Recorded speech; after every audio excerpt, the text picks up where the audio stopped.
This is Physics 221, Mathematical Physics 1, and in this lesson, we are going to discuss about your complex numbers. Perhaps you're familiar with your complex numbers if you are trying to solve quadratic equations such as like this one here. So examine a specific quadratic equation. You have z squared minus 4z plus 5, and that's equal to 0. And if you're going to solve this one, you know that this has two solutions.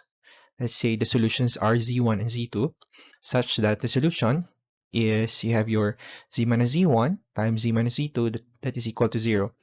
And you can actually solve this one using the familiar formula for the roots of the quadratic equation. You have your quadratic formula. You have your z that's equal to negative b squared plus minus square root of b squared minus 4ac times 2a. And that is your z1 and z2 is equal to 4 plus the square root of negative 4 squared minus 4 times 1 times 5 over 2. And simplifying this one, you have your z1 and z2 that's equal to 2 plus minus square root of negative 4 over 2. So you can say that z1 is equal to z plus square root of negative 4 over 2, and then your z2, that's 2 minus square root of negative 4 over 2. And as you can see, both solutions contain the square root of a negative number, this one here. And you know that this part here is your real number, and then this one here is your imaginary number. Your complete solution is a complex number, which is composed of your real and then your imaginary number. And this is actually is complex number. So you have uh, this solution to your z1 and z2 for this specific quadratic equation here. The choice for the solution, or the choice of the symbol z for the quadratic variable, was not arbitrary. The conventional representation of a complex number is z. So we usually represent your complex number as your z, and where z here is the sum of a real part x and I times an imaginary part y. So you have your conventional representation of your complex number that's equal to that is z, that's equal to x plus iy.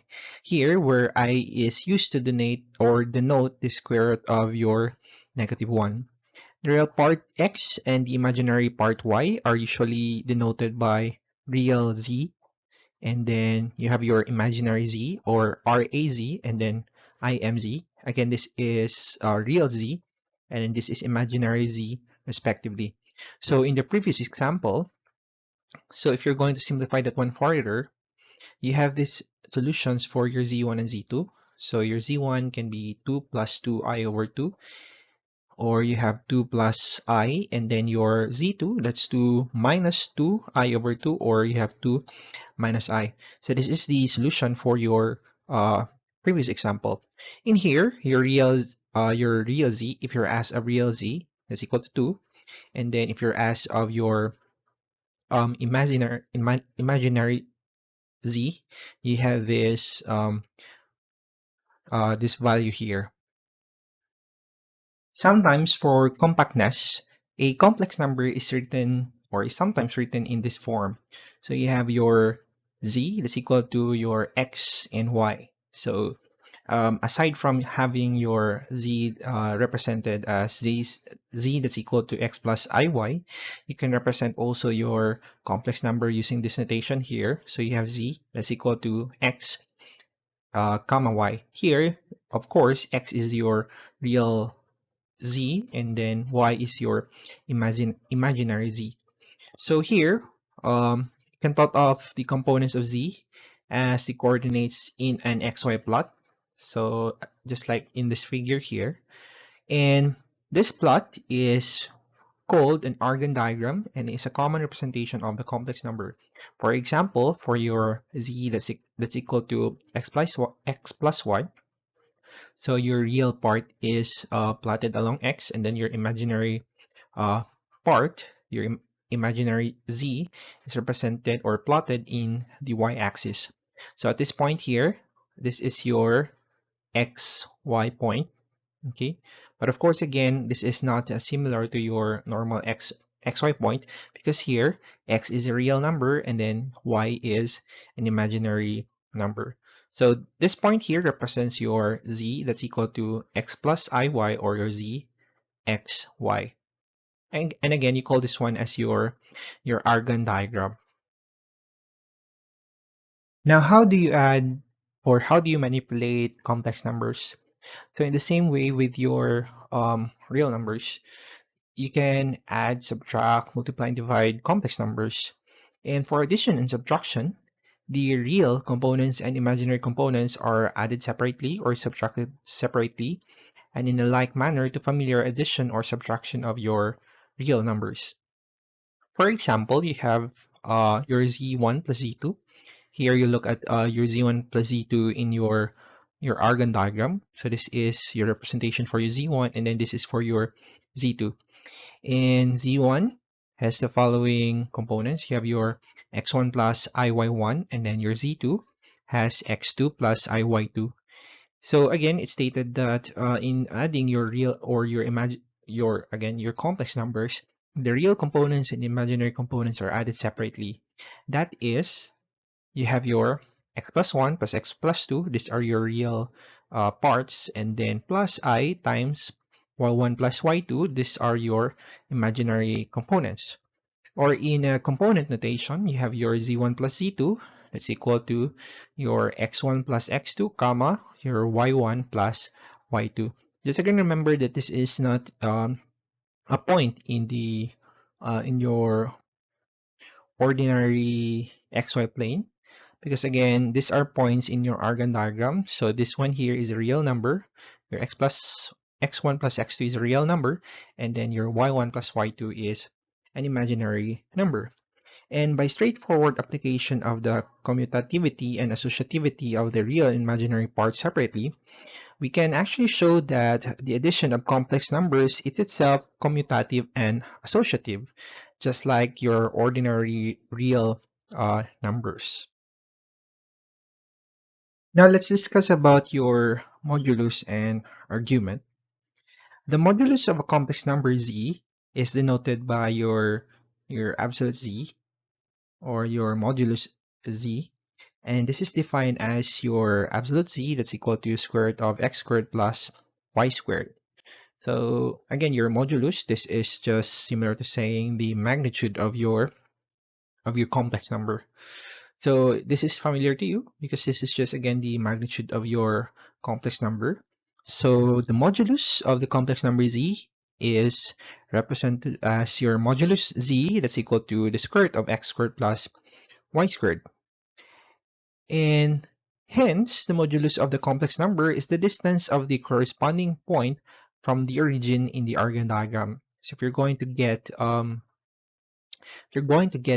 modulus of your complex number z, it will actually just give you the distance of this corresponding point from the origin in your Argand diagram. So it's from this point here towards this point here. So this is this distance here is what you call the modulus of your complex number z. On the other hand, the argument of the complex number z is denoted by your argz. So when we say you have your argz, we refer to this one as your argument of your complex number z. And this is defined as your argz that's equal to tangent inverse of y over x. And this rings some familiar bell, as if you remember in our lessons on vectors, this is how you're going to solve for the angle in your the angle in your in your in your vector. But here, when we have your tangent inverse of y over x, we refer to this one as the argument of your complex number z. And it can be seen in your Argand diagram that the argument of z is the angle that the line joining the origin to z makes with a positive z-axis. So earlier we have this, or earlier we solved for your modulus of your complex number. So you have your modulus z, and from that you see that you can draw a line from the origin towards your point z. So this line here. And the angle that this line uh, and uh, the angle that this line and your x-axis here, okay, this can actually make some angle here. Okay, so again, this line and then your x-axis can make an angle, this angle here, and this angle here, we refer to this one as your argument of your complex number z. Complex numbers may be multiplied together and in general give a complex number as the result. The product of two complex numbers, z1 and z2, is found by multiplying them out in full and remembering that your I squared, again, your I is equal to the square root of -1. So your I squared is equal to -1. That is, for example, you have your z1 times your z2, and let's say that your z1 is x1 plus iy1, and your z2 is equal to x2 plus iy2. And we just multiply this one by multiplying them out in full. So you have your x1 times x2 plus ix1 y2 plus iy1 x2 plus I squared y1 times y2. And remember that this one here, your I squared is equal to -1. So this just becomes negative y1 y2. So this is wait. So this is a real number, this is a complex number, this is a complex number, and then this is a real number. So you can combine your real parts and then your imaginary parts. So we have your x1 x2 minus y1 y2 plus your imaginary numbers. So plus I times x1 y2 plus y1 x2. And this is just how you're going to do your multiplication of your complex numbers. Okay. And on the other hand, the division of two complex numbers is similar to their multiplication. But before we're going to discuss about your division of complex numbers, we will first discuss about your complex conjugate, because your complex conjugate is what is required, or the notion of your complex conjugate is required in the division of your two complex numbers. The multiplication of complex numbers is both commutative and associative. That is, your z1 times z2 is equal to z2 times z1. And if you have three complex numbers that are being multiplied, so you have your z1 times z2 times z3, that's just equivalent to your z1 times multiplying first your z2 and z3. The product of two complex numbers also has the simple properties such that the modulus of your z1 times z2, that's equal to the modulus of z1 times the modulus of z2. And the argument of z1 and z2 is equal to the argument of z1 plus the argument of z2. For your complex conjugate, if z has a convenient form of x plus iy, then if you're going to talk about the complex conjugate of z, that is denoted by your z star, it may be found simply by changing the sign of the imaginary part. That is, the complex conjugate of this one is simply can be simply taken by changing the sign of the imaginary part. For example, if z is equal to x plus iy, then the complex conjugate of z, which is z star, is equal to x minus iy. So we just simply change the sign of the imaginary part. Some books, they use z bar, and when you see z bar, we mean this one as your complex conjugate. But for areas such as statistical mechanics and quantum mechanics, where your bar represents an average, we use your z star. And this is how your complex conjugate looks like. So if this is your convenient complex number, z, that's equal to x plus iy. So we change the sign of the imaginary part. So you still have the same magnitude of your z, or the same modulus for your z, but you reverse the sign of your imaginary part. So it goes from here, from the first quadrant towards your fourth quadrant, and the complex conjugate is can be seen as a mirror image in the real axis z or x, I mean. Okay, and we may define the complex conjugate of z as the complex number having the same magnitude as z.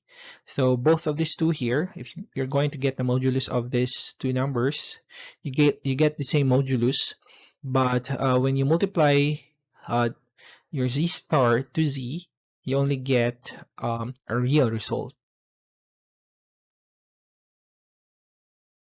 Let's prove the previous statement that we may define the complex conjugate of z as the complex number having the same magnitude as z that when multiplied by z leaves a real result.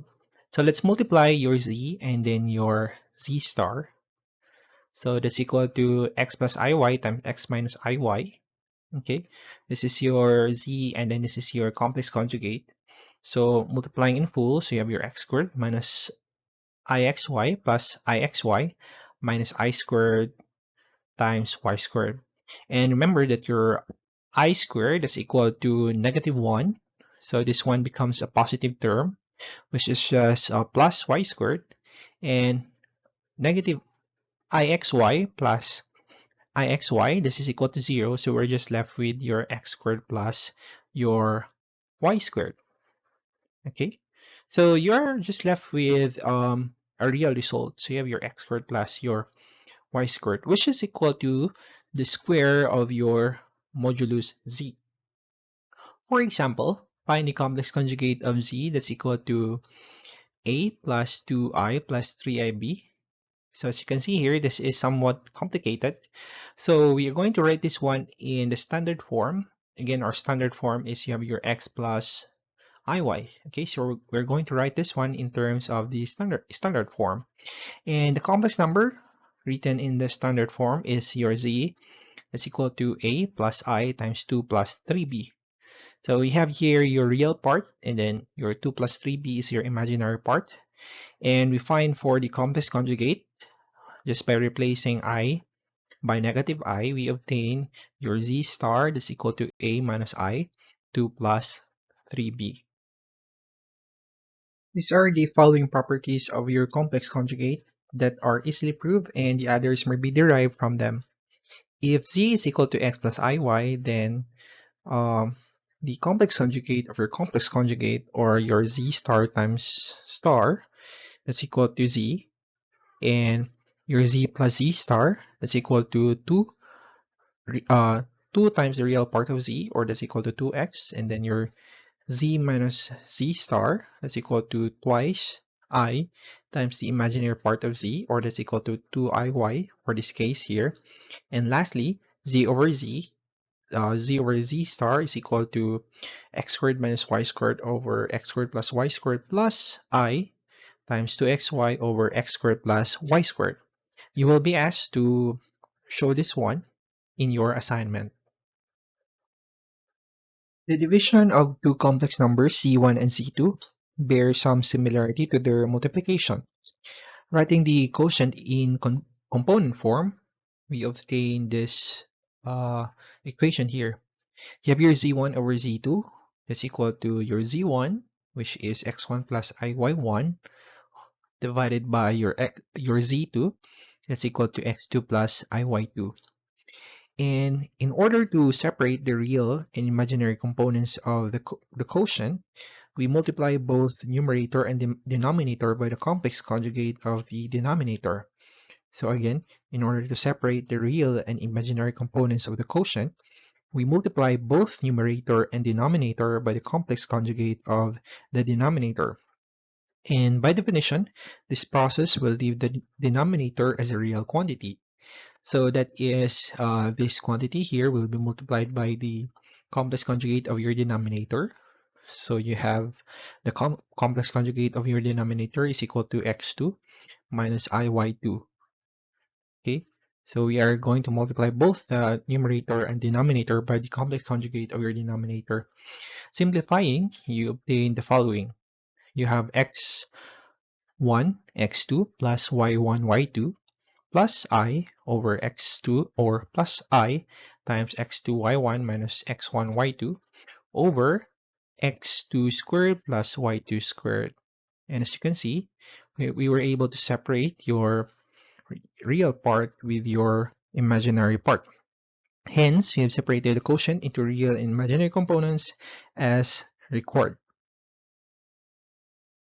Although considering a complex number as the sum of a real and imaginary part is often useful, sometimes the polar representation proves easier to manipulate. And in order to show the polar form of your complex number, we will make use of the complex exponential function defined by your exponential z. And expanding the series expansion of your exponential z, again, we're going to do the series expansion of your exponential z. That's equal to 1 plus z squared over 2 factorial plus z cubed over 3 factorial plus so on and so forth. So this is again the series expansion of your exponential z. And I hope that you were able to discuss this one in one of your lectures in calculus. And from above, it follows that for z, that's equal to I theta, where theta is real, you have your e exponential I theta that's equal to 1 plus I theta minus theta squared over 2 factorial minus I theta uh, cube over 3 factorial plus dot dot dot. And this is, or we can actually separate your even numbers uh, with your odd numbers. So you have this equal to your e exponential I theta is 1 minus theta squared over 2 factorial plus uh, theta to the fourth over 4 factorial minus that plus I. Okay, so we're actually also separating here those terms with your I, your imaginary part. So you have I times theta minus theta cube over 3 factorial plus theta to the fifth power divided by 5 factorial minus dot dot dot. And here, your last quantity, okay, uh, can actually be simplified. So there is a a function for this one. There's also a series expansion for this one. So again, you have this one here, this function on the last slide.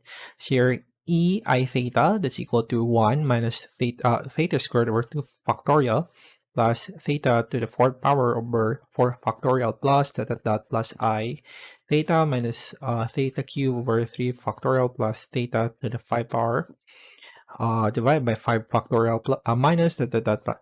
So on the side here are your real parts, and then here are your imaginary parts. Okay, and by series expansions of the sine and cosine functions, you see that this one here is a series expansion of your cosine function, and then this side here is the series expansion of your cosine function.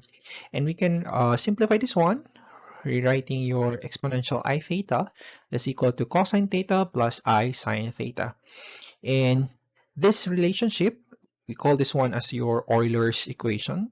So again, we call this one as your e I theta is equal to cosine theta plus I sine theta. We call this one as your Euler's equation. And it also follows that for all n, okay,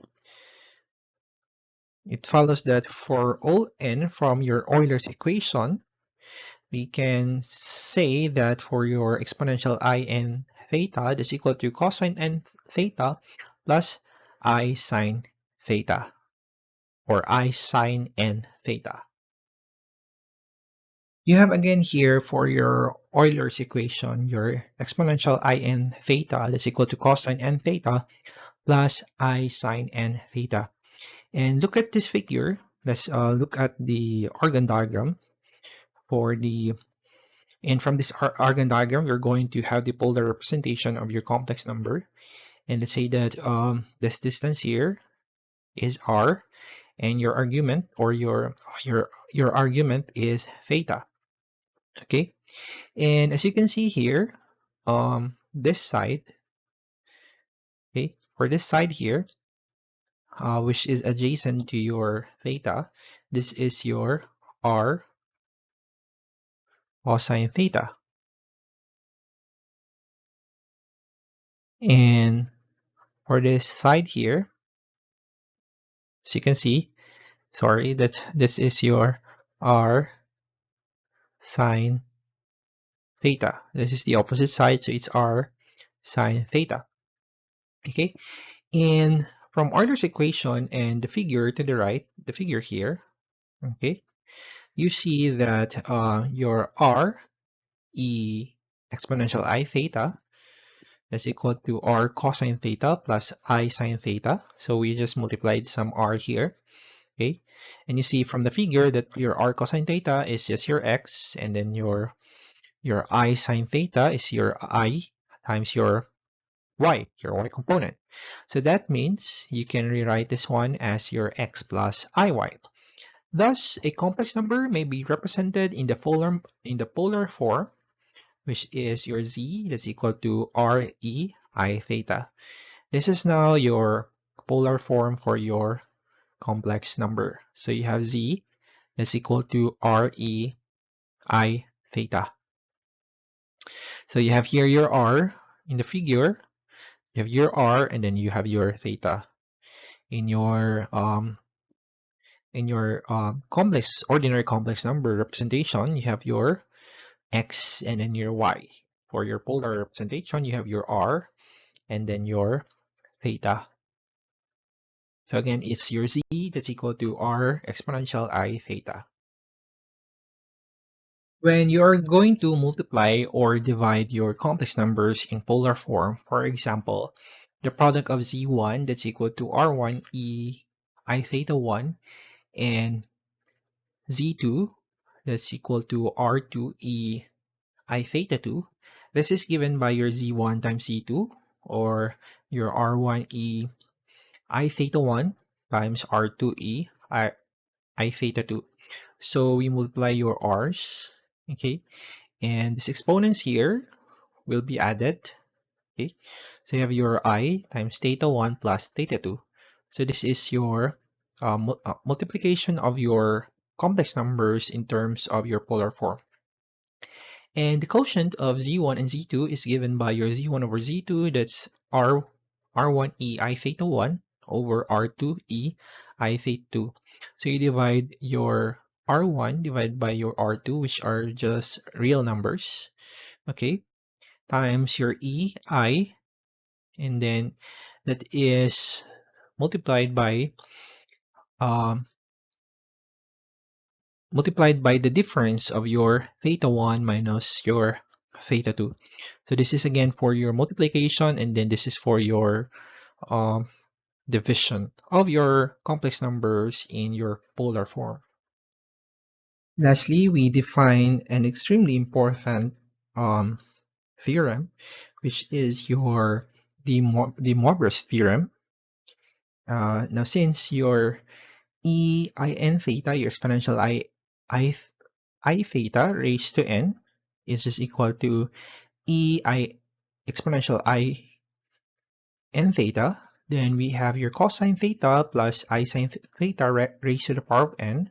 That's equal to cosine n theta plus I sine n theta, where the identity exponential I n theta is equal to cosine n theta plus I sine n theta follows from the series definition of your exponential I n theta.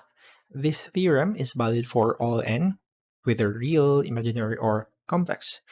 There are numerous applications of your De Moivre's theorem, like say for example, for groups of trigonometric identities, find the nth roots of your unity, and solving polynomial equations with complex roots. However, we are not going to dig in much deeper into these things here, as this is not so important for this course.